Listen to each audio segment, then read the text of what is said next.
Hey, Ammon. Hey, great to sit down with you. Thank you. Good to see you again. As I had mentioned in a couple of the videos earlier, your podcast episode came out last week, and so it's actually good to be sitting across the table from you in person. This is awesome. Yes, we don't often get to do this sort of thing, so this is a nice follow-up. Yeah, absolutely.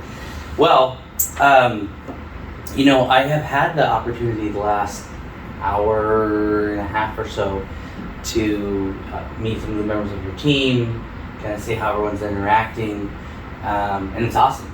I love getting an inside shot of the culture of the companies, and that's part of why we do this. So, but I'm curious to know, given the state of everything, what's new with Lineage Cell Therapeutics since the last time you and I talked? Wow. Well, a lot is new. We had in December. Let's see, we talked in April. Mm-hmm. So we've launched recently 2 new programs. So we've gone from 3 to 5. So we've got a new program in hearing loss, and we have a new program in vision loss. But all 5 of the programs share that common theme of manufacturing new replacement cells and testing those to see if you can get good outcomes in the clinic from them. So the company has been able to reinvest some of the money from the big deal we signed with Roche and Genentech into launching very quickly and very inexpensively some additional programs so that we can try and repeat the success that we've had now. Yeah, I would say, because I was listening to the episode and just kind of looking at the state of where things are at in BioTech right now, obviously, but not that long ago, it was a little easier potentially for people to, get funding, right? And I feel like what's happened with Lineage Cell Therapeutics is you were very well positioned, as I guess what I'm getting to. The market's going to do what it's going to do, but you're still able to move forward and run your trials, get things in the clinic, and move forward. So yeah, we would certainly be in a very different situation had we not signed that license agreement.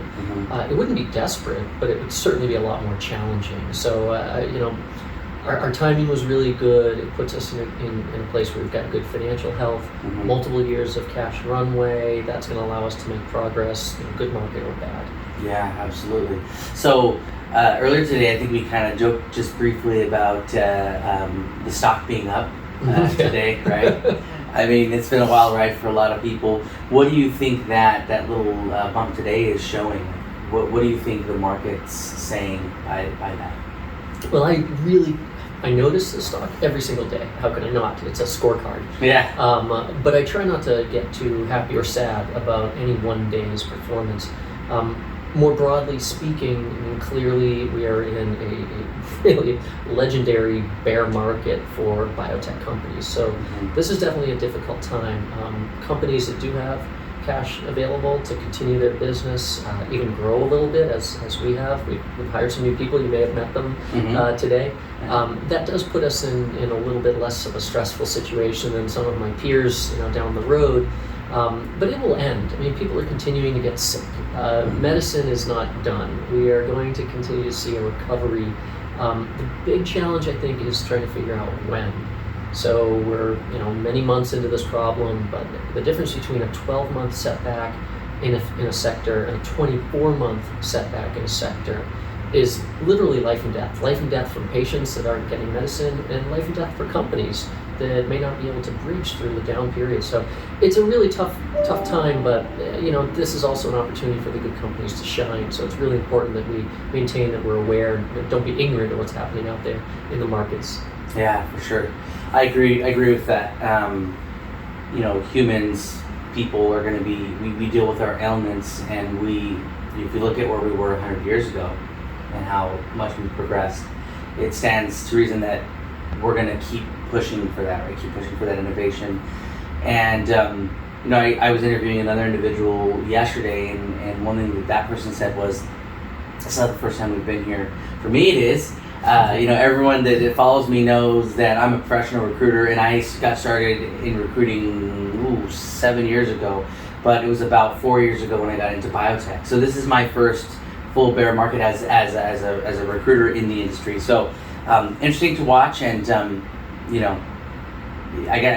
is what it is. What a lot of people say. Yeah, I think I see two things on the hiring market. I mean, definitely the market is challenging. It's really been an interesting environment. People have talked about the Great Resignation and everything that goes along with that. We've seen unemployment numbers over the last year, high and low. War on talent. Yeah, but what's one of the funny things, or quirk maybe, of what's happened is that some of these high-flying companies, a lot of these IPOs, I saw just reading this morning, on average, the most recent cohort of IPOs are down about 60% from their debut. So there are a lot of people who have equity that's vastly underwater and might never recover. A lot of those people are going to look for new opportunities. So I think recruiting and the talent pool, although overall it's a challenging environment, there are opportunities to find people who, maybe they went out at a company that had a $50 price and they got stock at $50, and now they're looking at it trade at 10, and they're saying, can it ever get back to 50? Maybe I want to try a new adventure. And I think we've been able to, and others have been able to benefit from that. Yeah. This is it's an interesting conversation because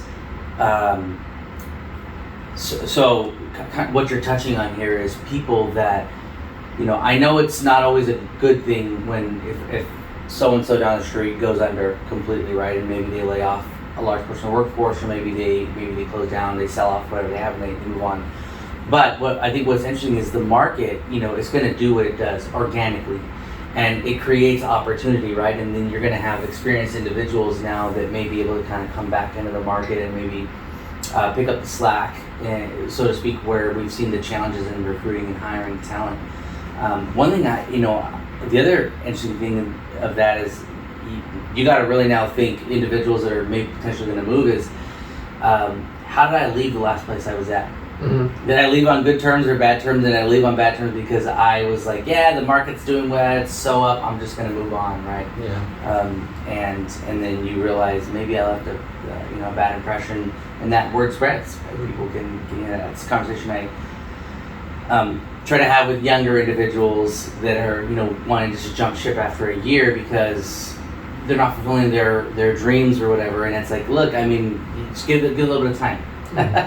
Right? Yeah, give a chance. What is your advice to leaders right now, CEOs, leaders of companies in the biotech space that are dealing with maybe a little bit of hardship or some contraction, right, versus expansion? What is your advice to them? I guess two things. One, there are always opportunities, right? Even though it's a challenging environment, there's going to be some optimal decision that you can make here and there within the set of choices that you have. So, you never want to get too discouraged. You never want to really give up. There are always opportunities to find some success, even amidst a lot of failure. The other thought that I have, and this is experience of running companies, public companies, in fact, for 15 years, a lot of things don't get better with age. Whether we're talking about an employee that's not working out or a program that's not working out, it's really hard to lay people off. If that's what has to happen for the health of the company, you got to do that. And waiting a month is just throwing money away. And that sounds very cold, but you have a duty to your shareholders, you have a duty to your program, and this is one of those environments where, sometimes you have to cut back. At Lineage, we try to never have that excess to begin with. So I make the joke that when people are trying to find operational efficiency, I kind of wonder why you didn't have that efficiency to begin with. Like, why are you sloshing money around because it's good times? And so, some of those people have to adjust. Others of us, it's not so much of an adjustment. But I think there's always opportunities that you can find. You go, oh, I hadn't thought about this. What if we do this? This could be a better situation or a better solution for a change in environment. And if you don't keep paying attention to your changing environment, then it's really hard to be successful because you've got so many blind spots. So you have to pay attention to what's going on outside the building as well. Yeah, great advice. Well, good. Well, I appreciate you sitting down with me for a few minutes here, letting me come into your office space and and get to see the company culture, some of the people that work here, and then also kind of be a little bit on the ride of what's happening with Lineage Cell Therapeutics. Sure. Yeah. I think it's going to be a great time. We're Yeah. really enjoying it. The company's very different over the last few years, and I'm sure we'll be very different a few years from now. So we'll stay in touch. Yeah. So everyone out there watching us here on YouTube, again, I encourage you to go actually listen to a very in-depth interview that I did with Brian on Lineage Cell Therapeutics, their Lineage platform, pluripotent stem cells, some of the therapeutic areas and the indications they're tackling, some of the results they've had. Very interesting podcast episode. I liked it. So anyway, thanks everyone.